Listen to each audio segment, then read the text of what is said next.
True power resides in stillness, for it is in the quiet that we come to understand the depth of our being. Stillness is not merely the absence of motion, it is the presence of intention, the alignment of the inner world with the divine rhythm of life. When one is still, the noise of the external world fades, and the truths that lie within rise to the surface. It is here that strength is cultivated not through force or struggle, but through surrender to what is. In stillness, we are no longer driven by the urgency to prove ourselves, to seek validation, or to chase fleeting desires. Instead, we become anchored in our essence, unshaken by the currents of doubt or fear. This anchoring is not passive, it is an active acknowledgement of our inherent value, a deliberate choice to stand firm in the face of life's challenges. Stillness allows clarity to emerge, revealing the true nature of power as something that flows not from dominance but from alignment. It is a quiet strength that draws others in, not because it seeks attention, but because it emanates authenticity and peace. This power is magnetic, compelling, and undeniable, born from a deep connection to the self and to the greater force that sustains all things. The fountain does not chase the thirsty, for it exists as a source of life and sustenance in its own right. It flows effortlessly, its waters abundant and clear, offering nourishment to those who are drawn to it. The fountain does not seek out those in need, nor does it diminish its essence in pursuit of recognition. Instead, it remains steady, a symbol of quiet abundance, allowing its presence to speak for itself. In its stillness, the fountain teaches us a profound truth that value does not require validation through pursuit. Its waters are not less precious because they wait to be discovered, rather, they are more so because they exist with purpose and intention. The thirsty are drawn not by force, but by the natural pull of what is essential. The fountain's strength lies in its ability to flow without expectation, to provide without demand. It does not deplete itself to prove its worth, nor does it conform to the needs of every passerby. Instead, it trusts in the wisdom of those who seek it, knowing that they will come because they recognize the life-giving nature of what it offers. This quiet confidence is what sets it apart, a reminder that true fulfillment comes from being rather than chasing. The divine feminine is a mirror, reflecting the depths of the soul and the infinite potential within all who encounter her. She does not impose or demand, instead she reveals. Her essence holds up a clear reflection of truth, illuminating both the beauty and the shadows that reside within us. This reflection is not judgmental but transformative, offering an opportunity for growth and self-awareness. To look into the divine feminine is to see oneself not as fragmented or incomplete, but as whole, even in imperfection. She invites those who approach her to confront their innermost truths, to embrace their vulnerabilities, and to celebrate their strengths. In her presence, the barriers of ego and pretense dissolve, leaving only the authenticity of being. Her power lies not in control, but in her ability to inspire revelation. She does not chase or compel, she simply exists in fullness, allowing others to recognize themselves through her clarity. In this way, she is a guide, not by direction but by illumination, showing the path through the light she casts. Seeking validation diminishes wholeness, because it shifts the center of worth from within to without, fragmenting the self in the pursuit of external approval. When one seeks validation, they unconsciously relinquish their power, allowing others to define their value. This creates a dependence that erodes the natural completeness of being as the individual begins to measure themselves by the shifting and often superficial standards of the world. A true wholeness is inherent, requiring no external confirmation to exist. Yet when the desire for validation takes hold, it places a veil over this truth, convincing the seeker that they must earn their worth. Each act of seeking pulls them further away from their essence, scattering their energy in a quest to fill a void that was never truly there. The act of seeking validation also fosters a cycle of comparison and inadequacy, as the gaze turns outward rather than inward. Instead of recognizing their unique value, the seeker begins to chase ideals and accolades, believing these to be the key to acceptance. In doing so, they disconnect from the quiet confidence that arises from self-awareness and the understanding that they are already enough. Attraction over pursuit is a principle rooted in the understanding that what is meant to align with us will be drawn naturally by the energy we embody, not by the effort we exert to chase it. Pursuit often stems from a place of lack, a belief that we must actively seek out what we desire to prove our worthiness or to ensure its presence in our lives. In contrast, attraction arises from a state of completeness, where the focus is on becoming rather than acquiring. When we embody attraction, we cultivate an inner harmony that resonates outward, drawing toward us the people, opportunities, and experiences that align with our essence. This resonance is subtle yet powerful, a magnetic pull created by authenticity and self-assuredness. It does not purpose before partnership emphasizes the necessity of grounding oneself in a clear sense of mission and identity before entering into relationships. Purpose is the compass that guides an individual toward fulfillment, shaping decisions and actions in alignment with their deepest truths. Without this foundation, partnership can become a distraction, a substitute for the self-discovery that is essential to true connection. When purpose is prioritized, relationships are entered into not out of need but out of abundance, creating a space where two complete individuals can grow together.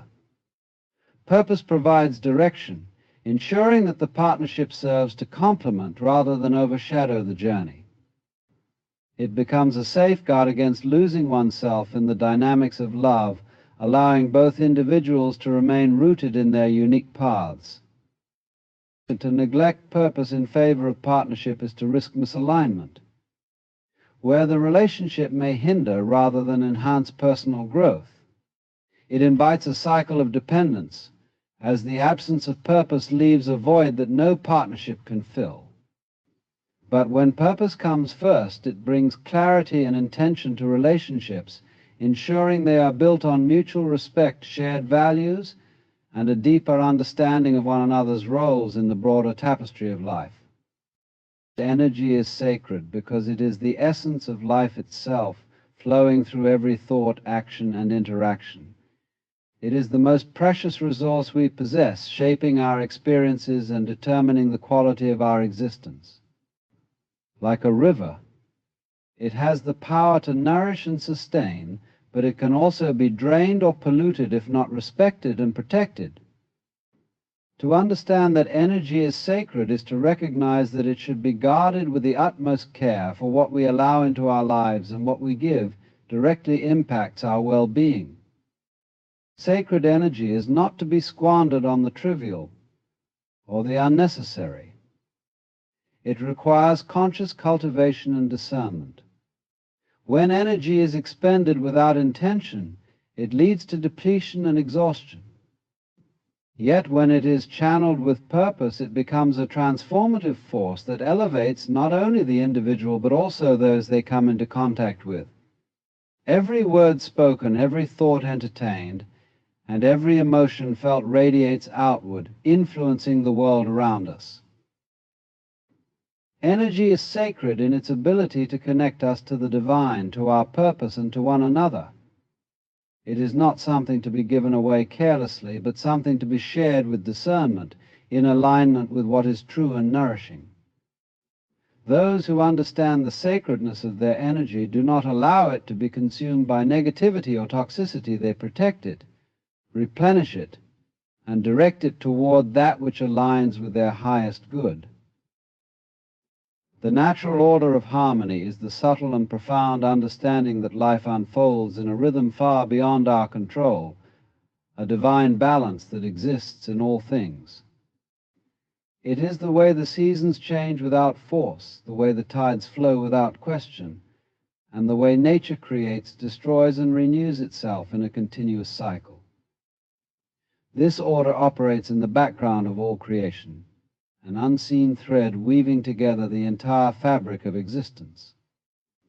When we align ourselves with this order, we enter into a state of flow where the tensions and struggles of life ease, and we become one with the pulse of the universe. Harmony is not simply balance, it is the synchronization of all forces, both visible and invisible, that creates a peaceful, cohesive whole. It is the recognition that each part of the universe has a role to play, from the smallest atom to the grandest galaxy. Nothing exists out of place, even if we cannot always see the reason for it. The natural order, like a grand symphony, requires all parts to work together in cooperation, whether we understand each note or not. The individual is but a single note in the vast orchestra of life, and to live in harmony means to play our part without resistance to the music of existence. In human life, we often resist the natural order, attempting to control and manipulate outcomes to fit our desires. Yet the more we force things, the more we disrupt the flow. Trying to bend reality to our will can feel like attempting to stop a river with our hands. It is futile and exhausting. The key to understanding the natural order is to recognize that it is not something to be dominated, but something to be embraced. By surrendering to the rhythm of life, we allow ourselves to be carried along by forces greater than our own, trusting that what is meant for us will come in its own time and in its own way. The natural order of harmony also teaches us the importance of patience and timing. Just as a flower does not bloom before its time, so too must we wait for the right moment in our own lives. Trying to force growth before the soil is ready only leads to frustration. When we trust the natural unfolding, we move in alignment with the rhythm of the universe, and things come to fruition naturally, without struggle. Harmony, then, is about understanding timing, knowing when to act and when to wait, and being attuned to the subtle signs that guide us. Moreover, the natural order exists not just in the external world, but within ourselves. Every person has their own unique path, a rhythm that is intrinsically theirs. To live in harmony means to honor and respect this internal order, to align our actions, thoughts, and emotions with our highest truth. This requires self-awareness and understanding of our own nature, and a commitment to honor who we are at the deepest level. Just as the moon follows its orbit around the earth, we too must follow our own path with grace and consistency. In relationships, the natural order of harmony teaches us the importance of mutual respect and balance. No one person can dominate the space. True connection comes from each individual recognizing their role within the partnership. When both parties are in tune with their own rhythms, the relationship flows effortlessly. There is no need for control or competition, for the natural order provides the balance between giving and receiving, between independence and togetherness. Lastly, the natural order of harmony brings us to the realization that there is an intelligence beyond our own, guiding everything. Whether we call this intelligence the divine nature or the universe, it is an all-encompassing force that knows far more than we can comprehend. Trusting in this wisdom means surrendering the need to control every aspect of life and allowing things to unfold as they should. When we align with this greater intelligence, we find peace in the knowledge that everything is working in our favor, even when it doesn't appear to be. It is in this trust that we come into true harmony with the world around us and with ourselves.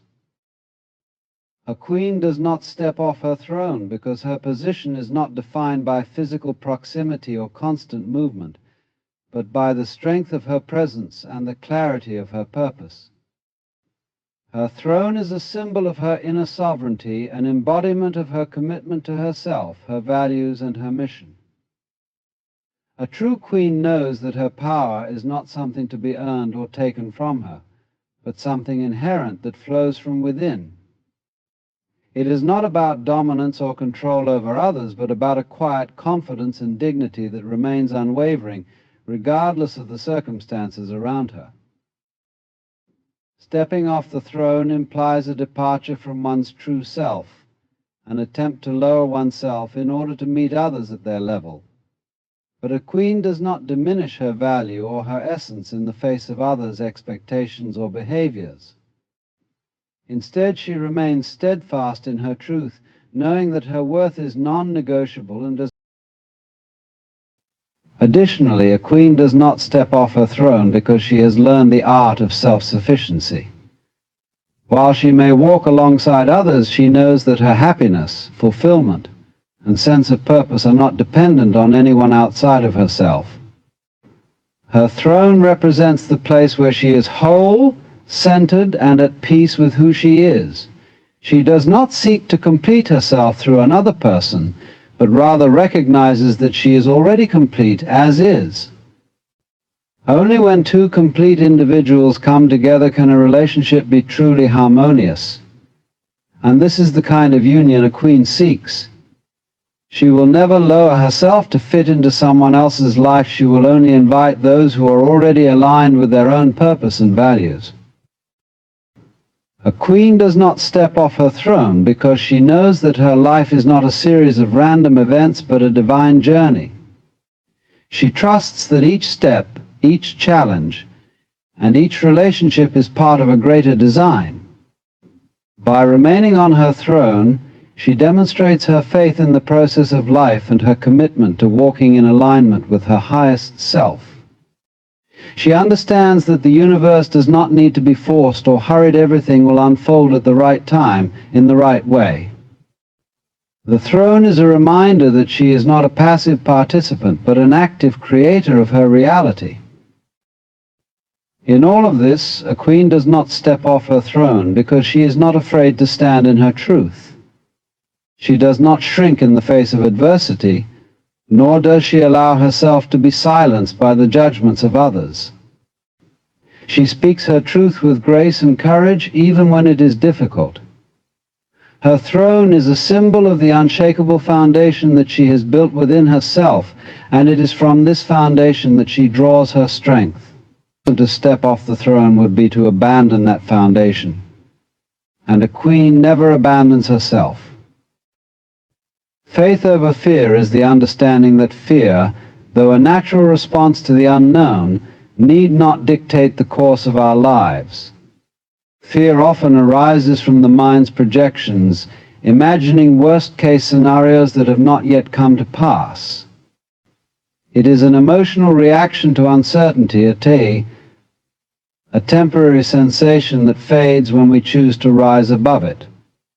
Faith, on the other hand, is rooted in trust in the process of life, in ourselves, and in the universe's ability to guide us toward our highest good. When we choose faith over fear, we align ourselves with a deeper knowing, allowing us to move through life with confidence and courage, even in the face of uncertainty. Fear can paralyze us, causing us to second-guess ourselves, avoid challenges, and cling to comfort. It keeps us locked in a state of stagnation, where growth becomes impossible. Fear convinces us that we are not enough, that we are too small or too weak to overcome obstacles. Yet when we embrace faith, we recognize that we are capable of more than we could ever imagine. Faith gives us the strength to step forward into the unknown, trusting that each step we take will lead us closer to our true purpose. It teaches us that challenges are not to be feared, but to be seen as opportunities for growth and transformation. Faith over fear is a conscious choice. It is the decision to focus on what is possible rather than what might go wrong.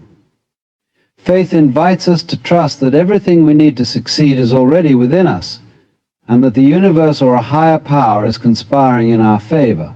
Fear, in contrast, makes us doubt our abilities, making us feel small in the face of life's challenges.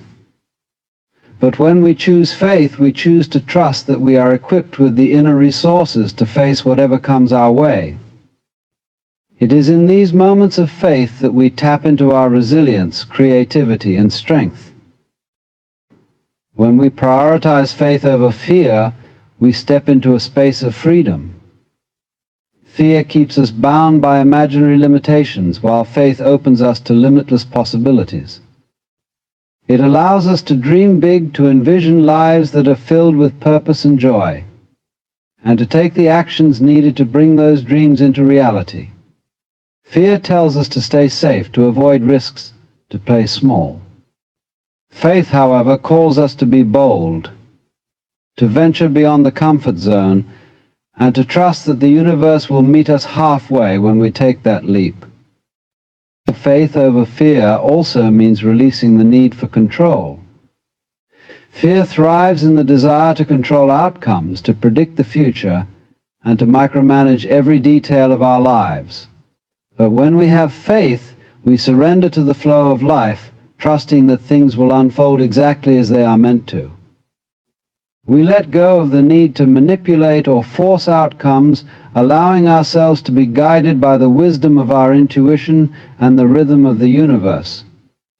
This surrender does not mean passivity, it means being actively engaged while trusting in the greater process. In relationships, faith over fear creates deep, meaningful connections. Fear makes us hold back, afraid of being vulnerable, afraid of rejection, or afraid of getting hurt.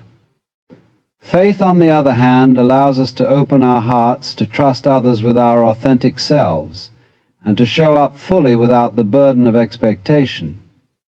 Faith in a relationship means believing that love, trust, and mutual respect will carry us through any challenges that arise. It enables us to be compassionate and patient, knowing that growth often comes with discomfort, but that together we can weather any storm. The practice of faith over fear also invites us to cultivate a mindset of abundance. Fear often stems from a place of scarcity, where we believe there is not enough love, enough opportunities, enough time. It tells us to grab, hoard, and protect what we have out of fear of losing it. But faith comes from the knowing that the universe is abundant, that what is meant for us will come in its own time, and that there is more than enough for everyone. Faith opens us to receive the blessings and opportunities that surround us without the need to control or hold on too tightly. Faith over fear is not about denying the existence of fear or pretending that it does not affect us. It is about acknowledging fear and choosing not to be ruled by it. It is about making a conscious decision to move forward despite the fear, trusting that our courage and belief in ourselves are more powerful than any doubt or uncertainty. It is through this process that we begin to break free from the chains of fear and step into the fullness of who we are meant to be. Finally, faith over fear invites us to embrace the unknown with open arms. Fear causes us to resist change, to cling to the familiar, and to avoid what is unfamiliar. Faith, however, allows us to approach the unknown with curiosity and excitement, knowing that the greatest growth often happens outside of our comfort zones. The unknown is not a threat, but an opportunity for transformation, a space where new possibilities and experiences await. When we choose faith, we choose to trust